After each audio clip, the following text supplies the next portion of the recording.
Thrones!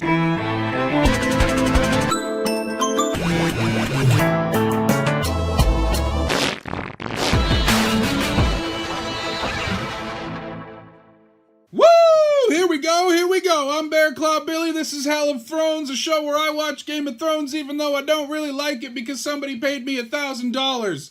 Wow, it's season 6 time. Let's see what the hell's going on. Jon Snow, Jon Snow, Jon Snow, Jon Snow. Is anyone buying this? I hate this.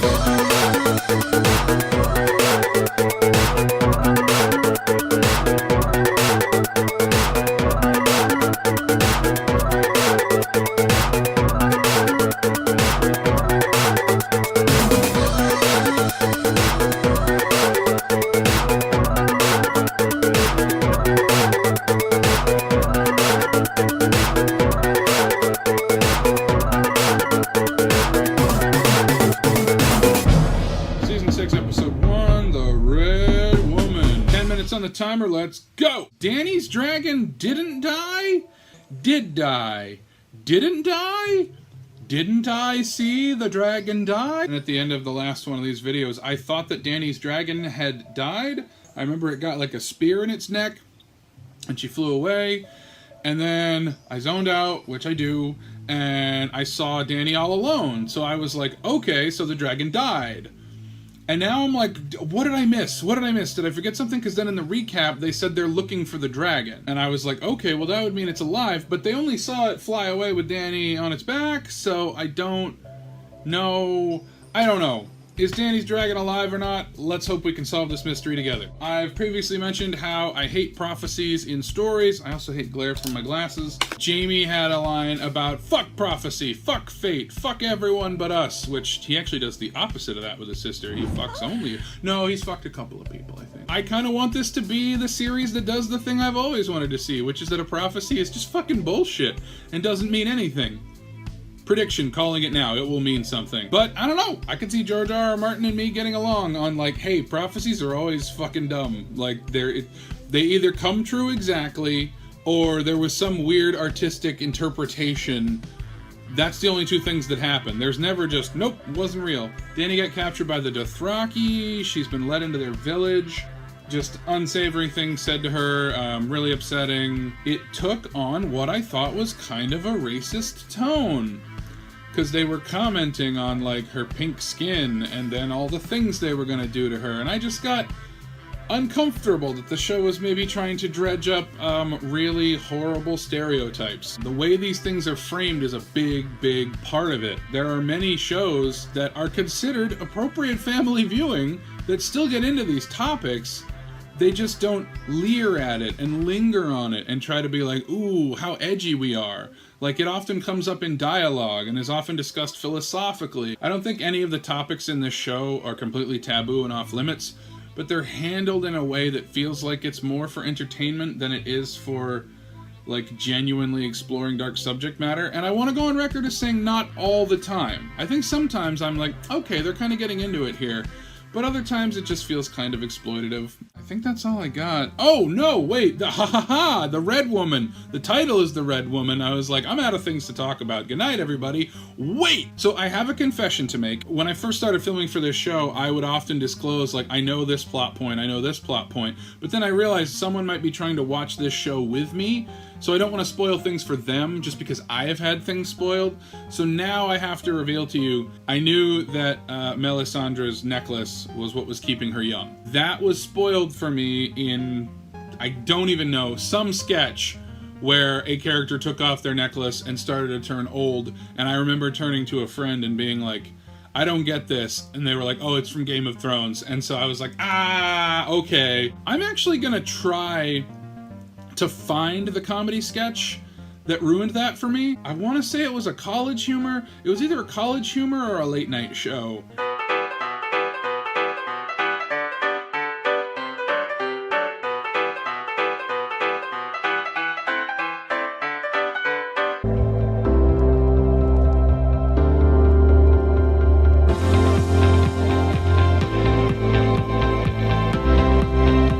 Talk about for this episode. Also, I ordered some food and I think it's going to be here soon.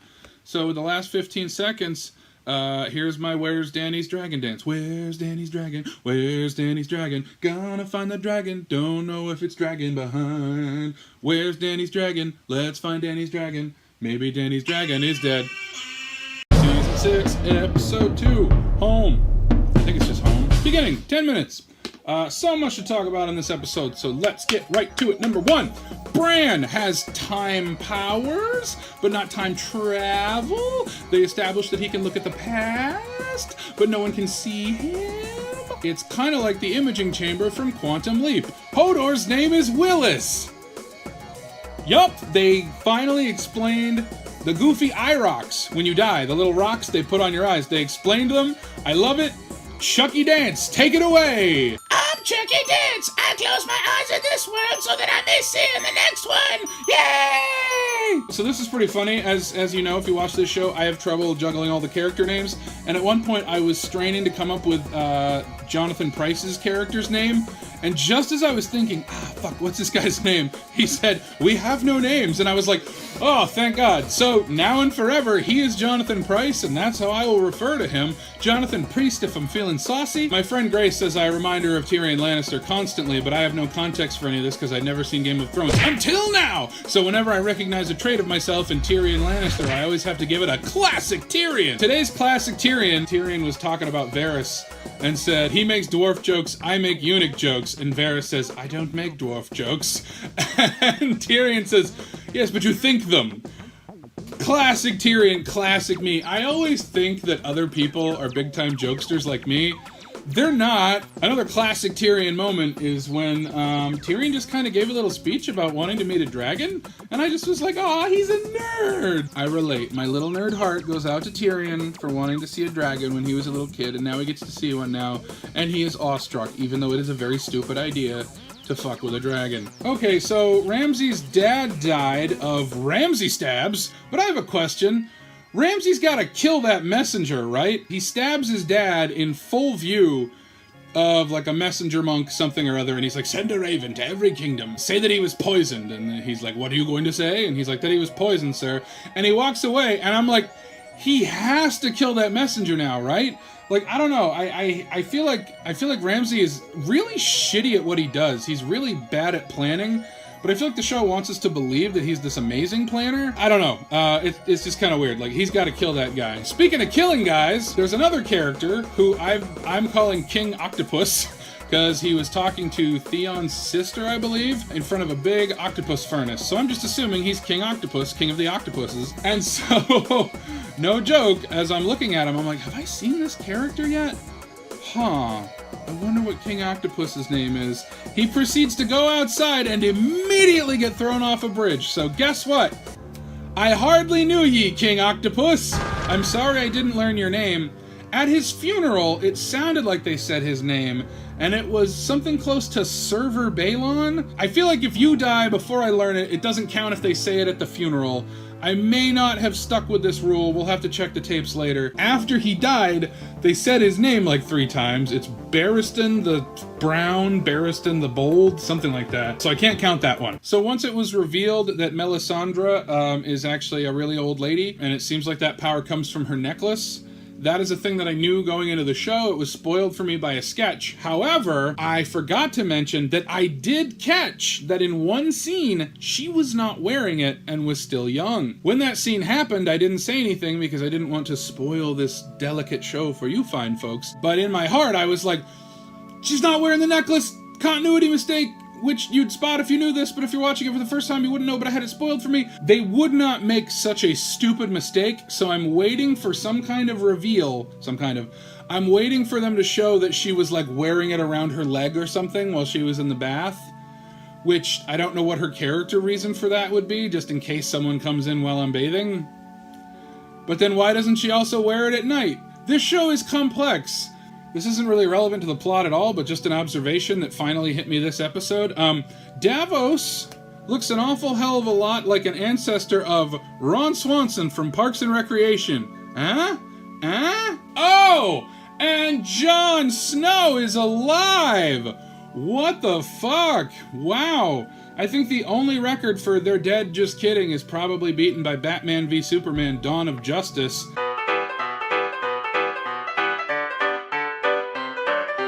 Anyway, yeah, I think they resurrected him way too fast. There's now no drama, and death means nothing. Death means nothing! I hate when they do it in any series, but also this one. 6-3, Season 6, Episode 3. Oh, what the fuck was it called? Oathbreaker! Begin! Time travel! Yes! Yes! Finally! Something to pay attention to and care about in this show. We'll come back to it. Let me get all the non-time travel stuff out of the way. Lady Walder died last episode. I forgot her name. She got ripped apart by wolves. I forgot there was a death last episode. So, lady with a baby that got eaten by wolves. I hardly knew ye. Baby Ned Stark has the bean squint down. Whoever they cast to be Little Sean Bean, amazing. Really well done. And then what happened? Time travel! If you're wondering how excited I am to talk about time travel, I have notes. The moment when they were in what I previously thought was a, time simulation, and he was like, "Father," and he turned around, I lost my shit! It's time travel! Genuinely. Let's go over the notes. Alright, so there are 3 main versions of time travel. You have mutable, you're Back to the Futures. Marty can go back in time and change things, like the name of the mall goes from the Twin Pines Mall to the Lone Pine Mall. Boom. You've got immutable, cannot be changed. Any trip through time was always a part of history. C, Bill and Ted. When they steal Ted's dad's keys towards the end of the movie, at the beginning of the movie, Ted's dad can't find his keys. So whatever they did already happened. Alternate. Boom! You're in an alternate timeline, so it is identical to past events, but you do not change anything. You've just slipped into an alternate timeline. At the point where you come out, the writers get to decide how they want to do it. See, Star Trek 09, where Spock and that other guy go back in time so they can run around with Baby Kirk and Baby Spock, but it won't affect anything in the regular Star Trek timeline because nerds will shit themselves. See also, bullshit, i.e. we didn't do it very well. I used Doctor Who as an example, but to be honest, about half of all time travel fiction is written by someone who said time travel seems neat, but I don't understand it. Won't let that stop me. I could talk about this for days. It's a thing I should actually make a YouTube series about. Most time travel stories mix up mutable and immutable. They almost never fuck with alternate, because alternate's not as fun, because if you can't change anything, I disagree. There's lots of really interesting stories to be told in an alternate time travel story. Anyway, so bullshit is the 4th category, and the 5th category is not actually time travel. So we're talking about your prophecies, we're talking about your cryogenics. To me, it's only time travel if you skip somewhere. You need like a gap that you missed for it to be time travel, and technically cryogenics, your body's just lying there the whole time, wouldn't count it. You've got your simulations, you've got your visions of the past, which previously is what I thought was happening here, which isn't true time travel. But as soon as Baby Ned turned around, oh mama, I lost it. It's time travel time. Also, dreams. I hate when they just wake up and it was all a dream. See that one episode of Family Matters? Or an old movie called Roman Scandals. Yeah, so if they wake up and it's just a dream, doesn't count. Anyway, what are we dealing with here? Oh boy, I get to spend the rest of the show picking apart the time travel, my favorite thing to do, so I'm gonna go from my eyes glazing over in every scene to my eyes glazing over in every scene except the time travel. Here we go! Alright, I'm gonna guess... Ding! Immutable. Now, thinking about the kinds of stories that George R.R. Martin and or D.B. Weiss and David Benioff are telling here, I think immutable is going to be the most interesting and also the easiest to follow. Because if you're not changing anything, then you don't have to do all the planning of what did we change. Plus, for a story like this that's really, really selling itself on how complex it is, with immutable stuff, you get to go, aha! All the pieces were there. So, we're gonna see a bunch of weird moments from the show up to this point that we didn't think were anything, but then we're gonna discover they were actually time travel. Again, this is all my theory. I don't actually know what's going to happen here. But I'm guessing this is the most interesting kind of travel to George R.R. Martin. If it's mutable, that's gonna make some fans mad. I think if Bran goes back in time and, saves a character who died, or kills a character who lived, and then we see them like Marty McFly wibble out of existence or wibble into existence. Hopefully the special effects will look better than a hole in the hand. Oh my god, I could talk about time travel all day. This is what I look like when I'm excited. Isn't that neat? So yeah, my guess is they're gonna do immutable. Alternate would be really boring. Like if Bran...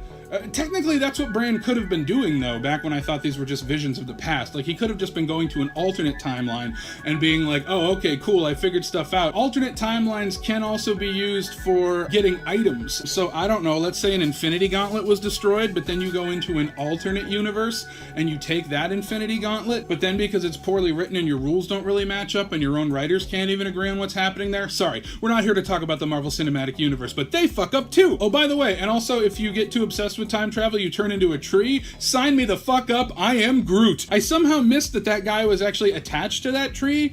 I don't know. I thought he was just sitting there or something, but he was like, "Don't get too obsessed with time. If you get obsessed with time, you'll grow root here forever, and a tree will weave its way through you." I don't know if he's getting nutrients from the soil or what, but anyway, fascinating stuff. Show. Quick, brief moment, a time out, if you will. Oh my god, I love my own ass. Classic Tyrion moment. Tyrion says some kind of quote, and somebody's like, "Who said that?" And he goes, "Me, just now." Classic Tyrion. I'm doing that all the time. Sometimes I'll say something thinking it's a quote, realize it's something I said, and then try not to feel like an asshole because I'm like, wow, whoever said that was such a genius. Oh, that was me. Anyway, moving the fuck on, there's a fart in this episode, and it is my favorite thing, aside from the time travel. So here's the thing. I used to be an editor in the before times. I guess I'm about to be one again because of this damn show. There's a scene where somebody just busts into the room and there's a long silence and then somebody farts. It's a juicy one. It's kind of a cheek sneak. For all the world, I need to know if that was in the script or if the editor was just like, check this out. I need to know if somebody put it in as a joke, but then the director said, you know what, that was hilarious, keep it in. I need to know the story behind this fart. I vow to you, for the rest of this episode of Hell of Thrones, if I or anyone else makes a face that looks like they're farting, I promise to add in a fart sound. I will not go back on this, I promise. Anytime I even remotely make something that looks like a fart face, you will hear a fart sound. Season 6, episode 4, Book of the Stranger. Yeah, 10 minutes. Alright, a lot going down in this one, such as Jon Snow, bastard, left the Night's Watch because he swore an oath to serve for all his life. And since he was killed, that was ended. Pretty badass. That's pretty cool. They keep talking about blood magic, and it's not just any magic that involves blood. They mentioned the shit ghost that killed Smooth Nips, Renly, was blood magic, so okay, I guess any magic with blood, I guess, is blood magic. Blood magic! Classic Tyrion, question mark. Classic Tyrion? Tyrion had a line about slavery is a horror that should be ended at once. War is a horror that should be ended at once. I don't know if I have time for both today, something along those lines. I sometimes find that a lot of my friends think that it's not enough unless we make the world a better place immediately, right now, and I'm more of a slow steps, it takes time to change the world, and I kind of like that Tyrion is the same way, where he's like, war is bad, and also I can't prevent war in a day, are two truths. They don't conflict with each other. I think there's something to be said. I mean, the people that he's talking to are countering with like, well, yeah, but you said you wanted to end slavery in 7 years. In the life of a slave, that is a long time. Yup, that is also true. Like, I feel like both things can be true. Like, yeah, it's a terrible thing. To keep it going is a terrible thing, even one day longer, but also the amount of work it takes to stop it is a lot, and I feel like both things can be true. So I really like that Tyrion was kind of like, let's be realistic about this. Admittedly, he probably also was just kind of like, get off my back, please. I'm trying. Dario has a sexy lady knife, and all I'll say is I have friends who definitely fetishize knives, and I think that's what they see in their head when they see one. Speaking of Dario's knife, okay, I wanted to talk about this. I often talk about how the tone of a show is also important, like not just the theme of a show, but the tone of a show, the way a show says what it has to say is important too. So I feel like this show often tries to do a lot of jokes. Like I feel like there's comedy and there's drama in this, but I feel like the drama and the comedy are both trying too hard. And so I don't get as swept up in the drama, nor do I laugh at the comedy. Tyrion is really the only consistent, like, comedy that I laugh at in this show. I think he's just really good with the zingers. I love a good zinger, that's great. But some of the other funny moments, like, don't really work for me. But there was a fucking great one when they're not allowed to have weapons in the city and Dario stabs a guy. Joran says, like, if they find a stab wound on him, we'll be, you know, arrested at once. And so Dario just picks up a rock and just bludgeons the guy. And then he throws the rock aside, he looks at Joran, and then he just goes, like, I don't have the range to pull it off comedically. Like, it's just one of those pinpoint comedy works or it doesn't. And the reaction he has is just perfect. I feel like it felt kind of like Deadpool-ish or Harley Quinn-ish. Like, it had that, like, really biting comedy to it, and it was very subtle. Not to say that this show doesn't do subtle, but this show doesn't do subtle. I don't quite understand the plan that they have going on. Marjorie has to do the same walk of shame that Cersei did, but their plan is to have an army invade first, cutting it off or something, and then they want to throw the religious folks out. I think that's what's going on, so I guess I'll stay tuned for that. Oh, we have another I Hardly Knew Ye, and this one is for Slave Girl, who, full disclosure, I think I learned her name at one point and then forgot it again. So because I didn't know her name when she died, Slave Girl, I hardly knew ye. I would like to know ye. You're very cute, and I'm pretty sure I know you from something else, but I can't tell what. Editor Billy, in the future, if you can, like, pop up what the hell else I know Slave Girl from, please let me know. The scene where she died, I didn't like for another problem that I have with the show is the show really gets off on how much it can surprise you, but the problem is that now when it tries to foreshadow something, all you know is that's not the way it's gonna go down. As soon as she put the moves on Ramsay, I was like, oh, she's gonna... And he put the knife down super slowly, and as she walked over to him, they framed it with the knife in the shot, and then as she's grinding on him, you see the knife come into focus, and the knife is like this big in the frame while it's happening, and I just sat there like, that's cute, show. Like, okay, we know it's not going to happen now. I have a lot of friends who love movies, but when I point out that, like, oh yeah, they used a really wide angle for that, or they panned up to show this, or whatever, I actually have a lot of friends who are like, oh, you know, that cinematography stuff goes over my head. So, like, I get it. Not everybody looks for this stuff, but yeah, just the, like, very, very, hey, you see the knife in the frame? You see the knife in the frame? And then she starts going for it, and it's like, all right, I don't know what's gonna happen, but she's not gonna kill him. And then just to be like, surprise knife, I had another one under the table, haha. I don't like it. I wish I was more genuinely surprised by this show, but then they pull stuff like that, and I'm just like, you're working against yourself, show. Season 6, Episode 5, The Door. Wow-wee, what an episode! Well, everybody, I'm here with my friend Biagara Falls, whose official title is Lord of Hell of Thrones. Biagara gave $245 to the campaign. I hope I can prove to you that it's been well spent. Thank you for joining me to watch The Door. Tell me, why did you pick this episode? You get to find out about Hodor. Yeah, that was phenomenal. I'm glad you picked this one, because that was really, really cool. Yeah, it really stuck with me. That episode just really stuck with me, so... Yeah, it was great. I know you haven't seen any of the show, because I'm still filming it right now, but I just did an episode about, like, you know, okay, now that they've established time travel, what kind of cool things can they bring into it? And I mentioned, like, oh, they're probably going to reveal that a bunch of things throughout the show were set up, but I never thought that, like, a character's name would be something that they set up with the time travel, so that was really cool. There are so many people whose names I can't keep straight. There was somebody named Yoren in this. He was Theon's... Yeah, Euron Greyjoy. Euron Greyjoy, and he was Theon's brother? Theon and... Oh, shoot. What's his sister's name? I don't know, actually. Theon and Sister Greyjoy's uncle. It's really refreshing, having watched, 6 seasons of this alone, or five and some change, and then to have someone else with me who also doesn't fully know everyone's name really gives me a lot of hope that I'm not, just really bad at this. It's so hard to keep my thoughts straight. Like, this is a big show. A lot happens at once. What are your tips for keeping it all together? We talked about this during the watching.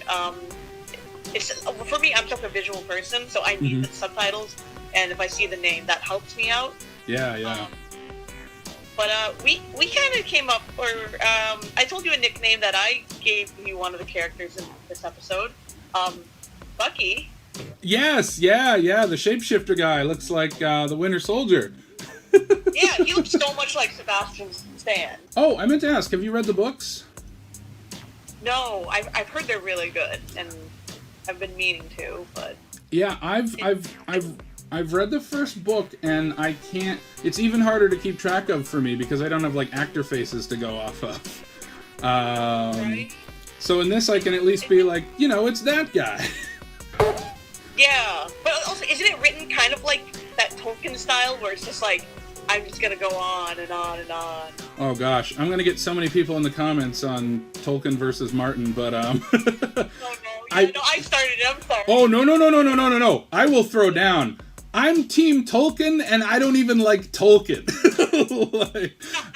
I think Tolkien is better at being more mythic and more poetic. I was actually surprised at how kind of, for lack of a better term, like flat and modern Martin's writing was. I think it makes it easier to follow the plot, but I feel like in the moment it's less engaging, kind of. In addition to all the action-packed Hodor zombie busting, there was that little play within the play there, where they reenacted the events of season 1. I loved that. I love when the show gets like really meta like that. And it was also interesting because it felt like the show commenting on itself, like even though that's just, you know, cheap entertainment as a play, like seeing Arya be like really traumatized because like that's her dad getting his head cut off. Like I thought that was a really interesting thing to put in the show, just to be like, one person's entertainment is someone else's, like, you know, deep trauma. Well, it was really insult to injury, because, like, it's one thing to, like, you know, relive that trauma, but then also be like, oh, your dad was dumb. Yeah, like, it was played up like a comedy. Like, oh, isn't it hilarious that this guy got beheaded? And she's just sitting there like, excuse me? Like, I love the old-timey fart machine. Like, it took me a second because I was like, in a modern movie, you just drop in a sound clip of a fart. So when I first heard them, I was like, how are they doing that? And then the camera cuts over to show us that there's a guy whose job it is to make the fart sounds. And I just love little details like that. You got about 30 seconds. Is there anything you want to tell the nice people about this hell that you're putting me through? Well, you know, I went through it. It's true. Probably not as fast. To re-go through it, just to see the downfall of what the great show. So I'm so excited to get to that last season. Everyone is like, I just want to know what you think of season 8, and I'm like, well, I'd skip to it if I could. If you just skip to it, you won't have that like climb and then descent. you need that. Well, I can't wait to see how bad it is. Thank you so much for joining me, and you're going to be back for season 8, right? Yeah, and then we both get to enjoy it. Woo! Alright, thanks for stopping by, Biagara. See you in season 8! Woo! Season 6, episode 6, Blood of My Blood! Yeah! Everybody, I'd like to welcome Nick Sargent to Hell of Thrones. Nick, thank you for being here. Thank you for having me, Billy. It was quite the adventure. Yeah, so I know you said maybe hold this for the end, but I'm too excited to tell everyone. Can you tell me why you chose the classic Season 6, Episode 6, Blood of My Blood? Well, it's actually, Billy, it's quite simple. Having my kind of experience with the show, it was just a pure natural random number generator. I've never seen the show before, except for Season 1, and bits and clips throughout, you know, the 5 years since this thing came out. It was just literally, I have no idea what I'm doing. I went online, said, number generator, help me. This is what I got. I should explain why you get to be here, which is, for most of the Hell of Thrones campaign, you were the top donor, and then just like on Game of Thrones, 4 hours to go, the throne was usurped from you. Biagara Falls snuck up behind you and shanked you. It was like that guy that got shot in the toilet. So I want to know, for picking an episode at random, what did you think of this random episode? Overall, if I had to give like a serious opinion, it was okay. like, it definitely was trying to advance certain plot points in it that, if I actually bothered to watch the show, would be probably interesting. As someone who has had no interest in this show and is only watching it to make rent, this was actually one of the stronger episodes of this season so far, at least in my humble opinion. I really liked the bit about, like, you know, we're trying to drive this religious faction out of the city. Oh fuck, this lady can convince the king to convert to it. That was just like, what? That was very out of left field for me. And I don't normally get, like, really wrapped up in the storylines, but I think a lot of the storylines are you thought this person was going to kill this person, but then this person killed this person instead. It's mainly that. So, like, I like a creative outside of the box solution. I thought that was going to lead to, like, a big battle scene, and then just to have the king be like, nope, I'm one of them now. That was really cool. I dug that a lot. And sorry, my hand is tired because this is the high-tech way I've decided to have you on the show. Nick on the stick. Nick on a stick. Let's see, characters you didn't know. You met Sam and Gilly, who are just a delightful little soft couple of soft kids. They clean up good. And apparently they're stealing swords. They stole a sword. Father talked shit, and the son was like, you know what? Peace, bitch. Yup, he just got the fuck out of there. A big problem I have with the show is that the episodes don't feel like episodes. Like, there's no beginning, middle, end. It's just, this happened, this happened, this happened, and now next week, see the continuation of those things. So how did it feel to you? Like, it opened with, like, dinner with the family, it ended with a dragon, like... I think it was supposed to be telling several stories at once. Like, you know, this is happening, but while this is happening, and when this is happening, this is happening. And so, while it was jarring, but at the same time, I've read several books where it does exactly that. Yeah. Where they just simply go like, okay, well, this is happening on the other side of the aisle, or the other side of the galaxy. You know, so for me, it wasn't quite as jarring, but at the same time, it was kind of like I was starting to get interesting of what was happening, and all of a sudden, bam, different story was happening. Yeah. Okay, now I have to figure out, you know, pick through my limited knowledge of things, places, and whatnot of who these guys are, and see if I care. Oh, I told you before we got to this interview, I needed 30 seconds to talk about Richard E. Grant. When Richard E. Grant was playing Tywin getting murdered on the toilet, I thought that was a fucking hilarious choice to be like, who's the most distinguished actor we can get to be in the, like, titty comedy fart noise version of this show. And now I just need 15 seconds to plug Warlock. People think I don't like the fantasy genre. I don't like the high fantasy genre. Warlock is the greatest fucking movie about witches. You need to watch it. It's amazing. It's got a guy who walks around with a pair of he eats a Those are all spoilers. I need to bleep all of that out, I just realized, because I don't want to spoil the movie. I don't think I have anything else to talk about. I mentioned the fart machine, which is my favorite thing. And actually, we only have about 20 seconds left, so would you do me the honor of making some fart faces, and I'll just put in some fart machine noises?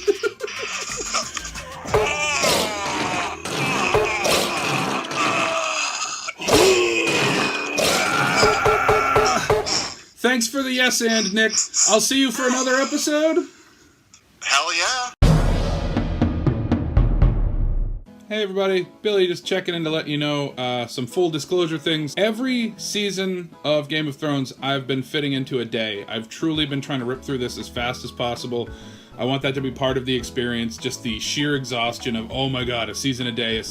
That said, because I had so many guests who chose season 6, I had to stagger the day to fit their normal not watching TV all day schedules. So just so you know, this is a new day. I decided to wear the same outfit just in case people's brains get squirrely watching this episode and being like, the outfit changed. Why is that? I'm telling you here in the middle, it's because of the day change. Also, I went into this project saying I wouldn't take notes, and when I said that, I meant on the plot. I want to see how much I can retain. That said, around season 3 or 4, I realized there was so much plot I was trying to pay attention to that I couldn't even remember the things I wanted to talk about at the end of the episode. You might have noticed I was kind of losing steam. So yeah, I just write down like, oh, that actor so-and-so, or this reminded me of this, or here's some real-world context for this. And then as soon as I'm done filming my confessional, rip, away it goes. No extra help remembering things. Here we go! Season 6, episode 7, the broken man. Cha. Alright, so the Hound is alive with the sound of music, but I mean, I kind of expected that whenever someone gets stabbed and then somebody walks away, they're alive. Marjorie slipped Alana like a drawing of a rose. I don't know if I'm supposed to know what that means yet, but filed. I know the name of Outlander guy. That's him on Outlander, but here he's Edmure. Don't know how that's spelled, but somebody was starting to hang him as a threat to Blackfish, which, he is a documentary about SeaWorld. Blackfish has come up a lot. I've heard the name Blackfish a few times. Don't know if I had a face to put to it, but I do now. It is a white one with a gray beard. Wow, really sets him out from the pack. But I've complained in the past that I can't tell these characters apart because I'm used to superheroes where they all have their logo on their chest. And Blackfish wears a black fish on his chest. Thank you, Captain Blackfish. Guess what hit really hard in this episode? My show takes place in 2020, the year of a deadly pandemic. My show exists because of the coronavirus pandemic. You know what hits real hard? Watching a roundtable discussion where people talk about all the squabbling among the houses is stopping the real enemy, death. Death is coming for us all, and we need to get our shit together to stop it. That sure hits different in 2020. Hey, Theon's sister likes the ladies. Nice. I may be a gentle bitch, but I was really excited for her to go fuck the tits off that one. Aww. Though I will say, this is also the episode where they talk about putting Loras on trial for unnatural acts, and I was thinking about, like, there's Loras, there's Theon's sister, there's Prince Pleasure, Oberon, and I'm just wondering, like, is it consistent across kingdoms that everybody generally poo-poos the gay? It's kind of weird to, in the same episode, have somebody condemning Loras's homosexual acts, and then have Theon's sister getting some gay joy. That one landed. I still don't know Theon's sister's name, so please don't die before I know it. Speaking of names I didn't learn before they died, in a segment we call I Hardly Knew Ye, I was very excited to see Ian McShane in this show. He seems like a right old bloke, and then dead by the end of the episode. God damn it. I like Ian McShane's little anti-cancel culture cult, like just talking about, like, everyone here has done terrible things and has had to live with the shame, and we can make up for that. And I was like, ooh, okay, interesting. Could this be a thesis for the show? Like, the fact that this show does nothing but follow pretty fucking awful people, and now here comes someone who's just like, yeah, you can make up for that. Like, you may have done bad in the past, but, like, you can do good now. I was really excited to see where that plot thread was going, especially in a world like Game of Thrones. And then, of course, fuck me, am I right? Actually, he got hung, I believe. Yes, Ian McShane is hung. Arya's being a little badass, throwing around the money she's got to that boat guy. Question. For this show shocking you with deaths, the fact that she got away, she's gonna live. Like, we like Arya too much. I feel like this show had such a reputation for, oh, we kill the characters you like, and so far, shit or get off the pot, George. I haven't really had a beloved character die. Like, I think there's definitely some character shielding on this show, and I'm gonna fucking call it now. Daenerys will live to the end. Tyrion will live to the end. Cersei will live to the end. Arya will live till the end. I think those are all the ones I'm willing to call, but, like, pretending like this show doesn't have character shielding, I mean, Jon Snow fucking died and came back 2 episodes later. There's character shields on this show. When Arya first started getting, like, turbo stabbed, I was like, whoa, that genuinely shocked me. I'll admit I saw coming that, you know, it was a face person, like literally just the pure innocence of a little old lady being like, well, hell, I was like, this is bad, whatever it is. And then she gets, like, you know, turbo shanked, falls over the side of the bridge, ninja flips over the side of the bridge. I swear there's like a... It felt like a kung fu movie. And then the face-changing assassin just kind of watches the bubbles, and then it's just like, good enough, and walks away. You're an assassin! Get down there and make sure. Wade in the muck. What the fuck? And, like, I just kind of knew from the way they were filming it. I was like, alright, Arya's gonna pop back out of the water. For being the we kill all the characters show, we don't definitively kill any of the ones we like. I'm digging Arya's story. I don't know if I mentioned in the last episode, but when she just kind of decided, fuck this, I'm leaving this little changing face assassin cult or whatever, I genuinely was like, all right, cool. But I don't know if it was because I was like, yeah, Arya, you're growing, you're becoming your own person, or if I just was like, I wasn't super enjoying this plotline. Which is weird because there's a lot of stories on this show that if they were their own show, I think I would enjoy them more. Like a changing face assassin squad, give me a show about just that. I'd enjoy the fuck out of that. Like, it's not quite Dollhouse, it's not quite Quantum Leap, like, oh my god, Quantum Leap but for assassins? I swear by the end of this, I'm gonna write 5 shows that I would like more than Game of Thrones. Quantum Leap, Quantum Death, Quantum Strike, Quantum Strike! I'm writing shows based on this show that I'd actually rather watch than this show. Stay tuned for Quantum Strike, coming to, I want to say Netflix, but probably Crackle. Seasons of Love, Season 6, Episode 8. This episode felt so fucking long. I don't know why or how, but like, yeah, I don't know what it is about that 6 to 8 lag. And then usually the 9 to 10, oh yeah. I know the plays within the show are supposed to feel like kind of Shakespearean, like, oh, they're, you know, little dramas based on the events of the day. But like, today's the first day it hit me that I was like, oh, this is Fox News. Like, they hear about the events and then they go, well, what narrative do we want to tell? And here we go. It's a little bit of propaganda. It's a little bit of what you want to hear. More of that Bugs Bunny violence was in this one. When the Hound was killing that guy, and he was like, what are your last words? And he's like, fuck you. And he's like, fuck you, I've heard better. And like, he just keeps going. Like, that felt very Bugs Bunny. And again, I like the Bugs Bunny violence. I don't know, for me, comedy is almost a better way to deal with dark subject matter than drama. And like, I don't know, just the whole like, I'm about to kill you now, how do you feel about that?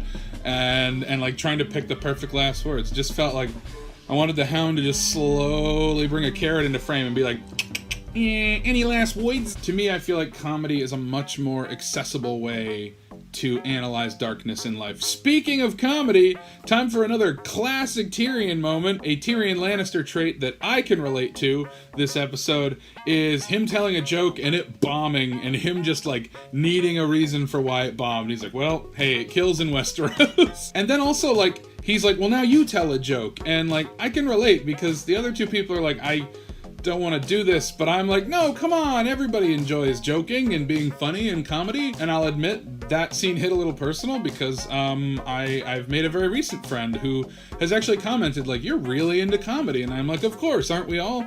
Oh no, some people don't spend every waking minute of every day trying to hone their craft and thinking about like the very mathematical nature of jokes. Oh god, oh god. Oh, King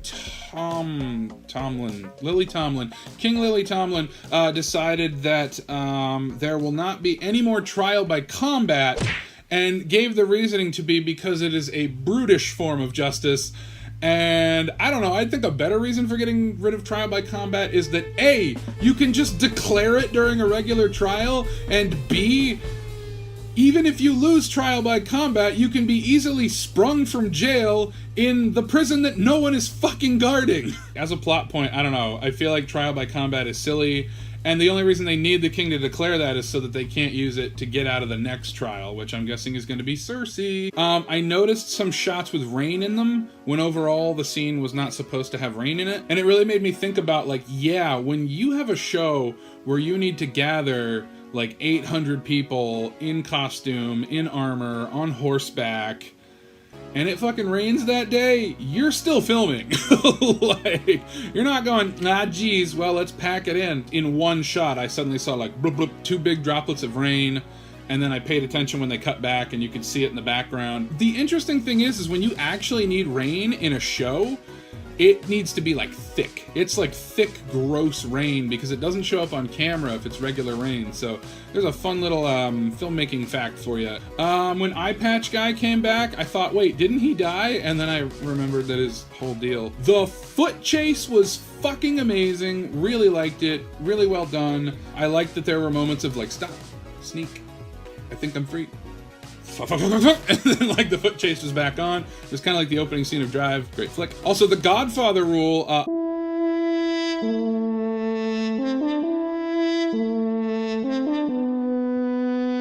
Arya knocked over a bunch of oranges, which in Godfather code means you're about to die. I really thought that was an in-joke just for the nerds, just to be like, oh, you think she's gonna get away?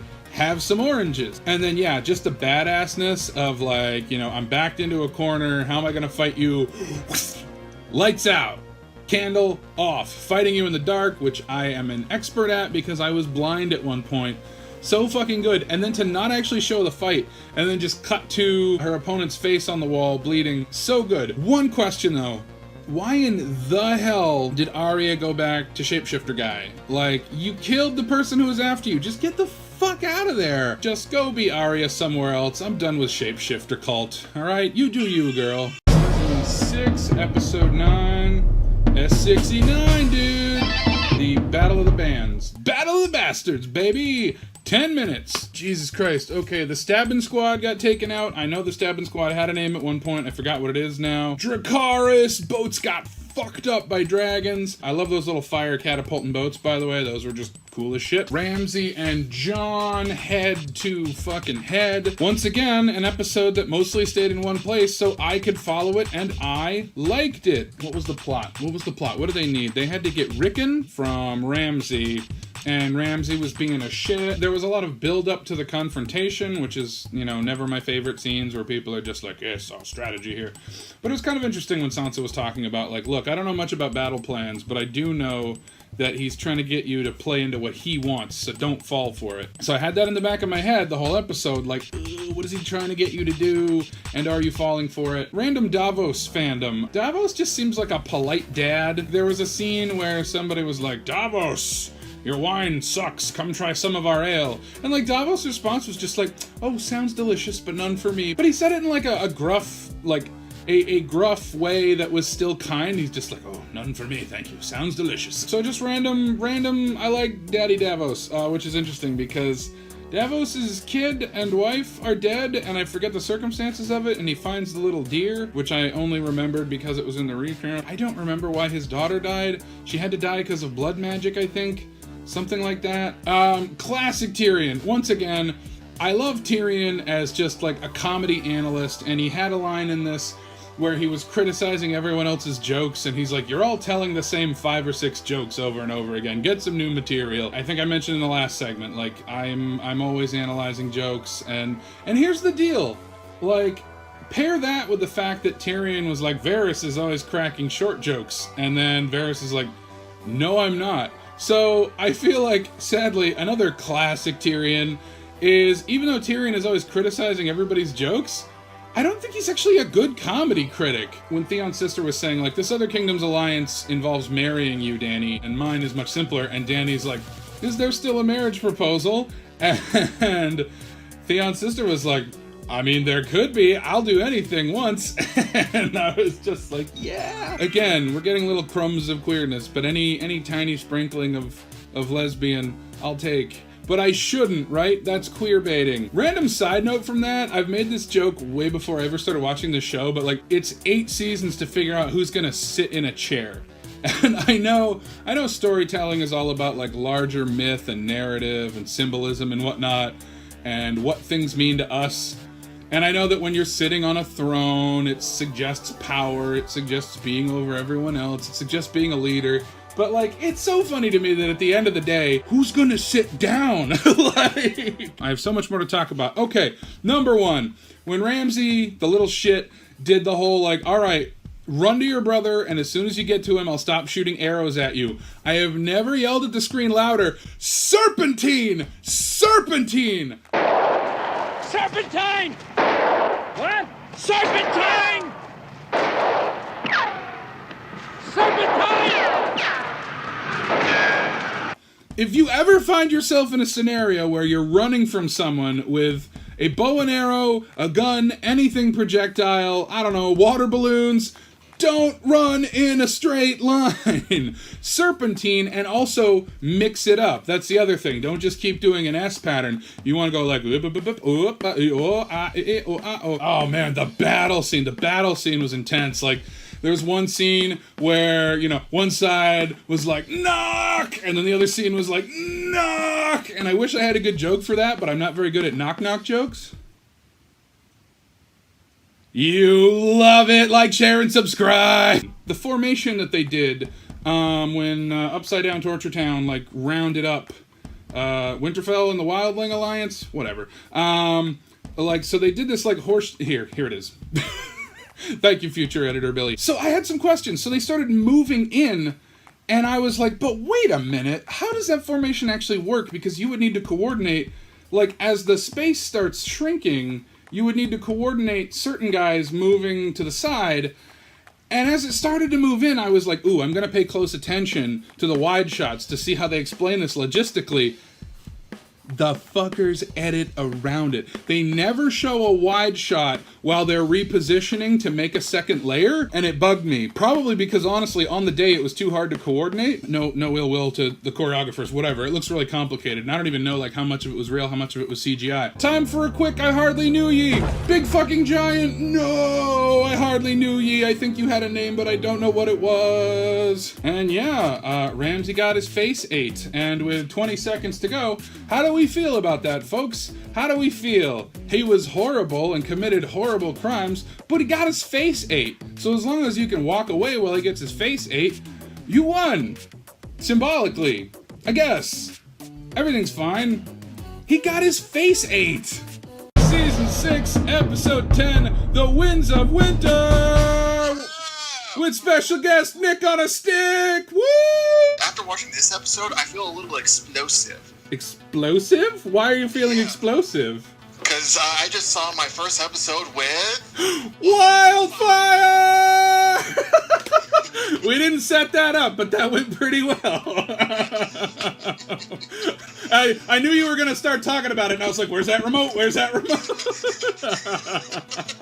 Yeah, holy shit, Wildfire. They cannot keep pulling that out as a plot point at this point, right? Like, I don't know. They could. You got a problem? Wildfire! You picked 2 season 6 episodes. You've already run us through the process, but in case you want to run us through one more time. The council had decided to go with this episode because of Mr. Random Number Generator. Excellent. So you got 2 season 6s. You landed on a finale. How did this feel? Did it have big finale energy? I think it's quite obvious. It was because of the wildfire. Wildfire, yeah. Explosions make everything better. They really do. Oh, you predicted something amazingly that I want to talk about. Do you remember what that was? Death of the King?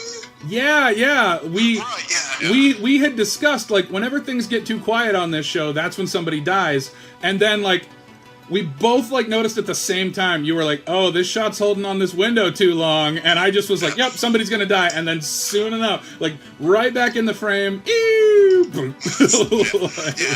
was like, we were talking about how, like, it's a classic horror trope to cut out all music. You know, that's when something happens, and Game of Thrones definitely commits that sin over and over and over again. I feel like the plot things surprise you, but when they will happen does not surprise you. Like, at this point, you can pretty much set your watch by somebody wants this thing really bad, therefore they won't get it. Everything got really quiet. Someone's gonna die. No, when they shanked that old guy, I saw that coming. By the way, I don't know why they shanked that old guy. Rest in peace, Maester Pyzel. My theory is that he's the one that, you know, made all the fire and all the explosion juice stuff. She just wanted to cover her tracks, and so stabby stab. Cersei had that quote about, you didn't do it for atonement, you did it because it felt good. Oh yeah, when she was like torturing Ish, that woman that shamed her. Yeah. Like, which I remember that clip is that, you know, she had, you know, Cersei's had to walk through the town naked and get essentially assaulted by that crowd. Yeah. And she was the one that actually led that procession. Mm-hmm. And then, yeah, Cersei got her, you know, revenge by letting her dead minion thing on her. There's somebody named Clegane. I think that's the Hound. Welcome to me trying to make sense of the show. I can never remember. You know more than I do, and you've seen less of this than me. I drink and I know things. That right there, classic Tyrion. I actually wanted to mention, because one of my favorite things is having you and others on this journey with me to help explain things. You picked up on the Alexandria thing right away, and you were spot on about that. Do you want to talk about that a little? The wholesome couple. Yeah. So far, they're the only people I really like in this whole show.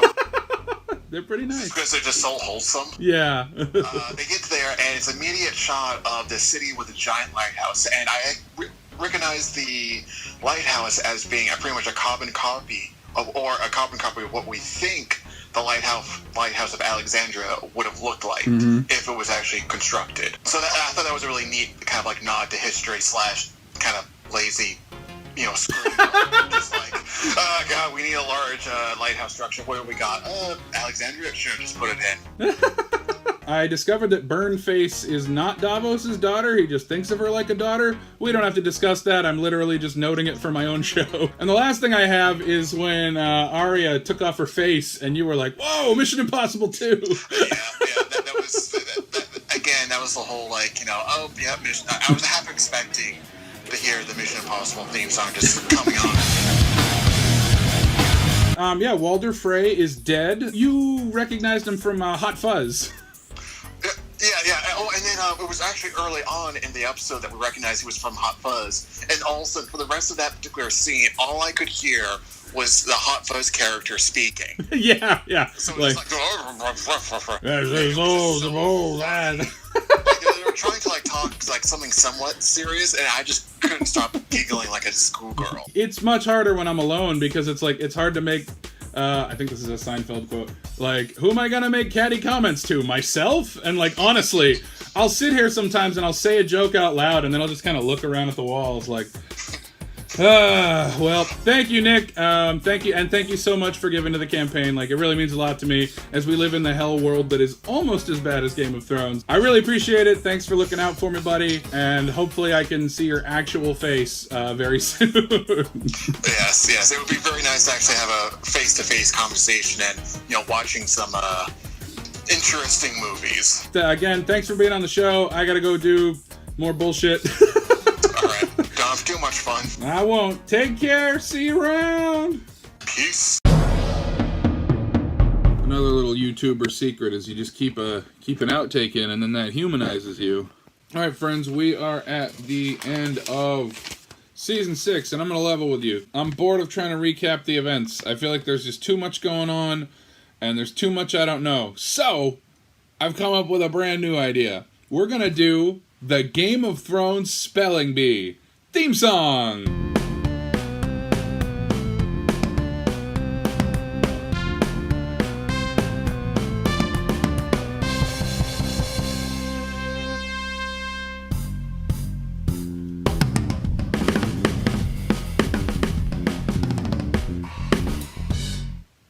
Okay, so the way this works is I'm going to write down every single name from Game of Thrones that I can possibly think of, and I'm going to spell them all out loud, because I've watched 6 seasons, and I don't actually know how any of these names are spelled, because they never appear on screen. So future editor Billy is just going to have to, tell you if I got it right or not, because right now in this moment, I don't know, and I will not know until the absolute end of the series, when I can finally look things up. So, are you ready to play?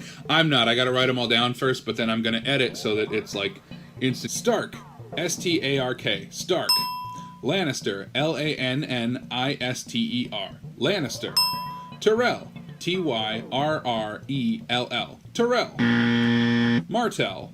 M-A-R-T-E-L. Martell. Targaryen. T-A-R-G-A R-E-A-N? Targaryen? Bolton. B-O-L-T-O-N. Bolton. Snow. S-N-O-W. Snow. Baratheon. B-A-R-A-T-H-E-O-N. Baratheon. Greyjoy. G-R-E-Y-J-O-Y. Greyjoy. Frey. F-R-E-Y. Frey. Farrell. F-A-R-R-E-L-L. Farrell. Baelish. B-A-E-L-I-S-H. Baelish. Alright, first names now. Here we go. Bran. B-R-A-N. Bran. Cersei. C-E-R-S-E-I. Cersei. Jaime. J-A-M-I-E. Jaime. Eddard. E-D-D-A-R-D. Eddard. If you want to be a smartass, Ned and E.D. Sansa. S-A-N-S-A. Sansa. Tyrion. T-Y-R-I-O-N. Tywin. T-Y-W-I-N. Tywin. Daenerys. D-A-N-A-E-R-Y-S. Daenerys. Dany to her friends. Arya. A-R-Y-A. Arya. Hodor. W-I-L-L-I-S. Hodor. H-O-D-O-R. Ramsay. R-A-M-S-A-Y. Joffrey. J-O-F-F-R-E-Y. Joffrey. Dario. D-A-R-I-O. Dario. Darius. D-A-R-Y-U-S. Darius. I think that might have been an A. Jorah. J-O-R-A-H. Jorah. Edmure. E-D-M-E-R-E. Edmure. Podrick. P-O-D-R-I-C-K. Podrick. Brienne. B-R-I-E-N-N-E. Brienne. Marjorie. M-A-R-J-O-R-I-E. Marjorie? I should just know that one in the real world. Samwell. S-A-M-W-E-L-L. Samwell. Tommen. T-O-M-I-N. Tommen? Syrio. S-E-R-I-O. That one's definitely wrong, but Syrio. Oberon. O-B-E-R-O-N. Oberon? Melisandre. M-E-L-I-S-A-N-D-R-E. Melisandre. Davos. D-A-V-O-S. Davos. Stannis. S-T-A-N-N-I-S. Stannis. Shay. S-H-A-Y? Shay. Peter. P-E-T-E-R. Peter. Robert. R-O-B-E-R-T. Robert. Rob. R-O-B. B. Yeah, Rob. Theon. R-E-E-K. Theon. Clegane. Which I just realized is the sound of a sword. C-L-E-G-A-N-E. Clegane. Varys. V-A-R-I-S? Varys. Olenna. If that's even her name. O-L-E-N-N-A. Olenna. Rensley. R-E-N-S-L-E-Y. Rensley. Loris. L-O-R-I-S. Loris. Gilly. G-I-L-L-Y. Gilly. Catelyn. C A E T L Y N. Egret. E-G-R-E-T. Egret. Grey Worm. G-R-E-Y space W-O-R-M. Khal Drogo. K-H-A-L space D-R-O-G-O. And last but not least, I think it's a 50-50 toss-up. Could be a third spelling, but Jon. J-O-N. Jon, thank you. Good night.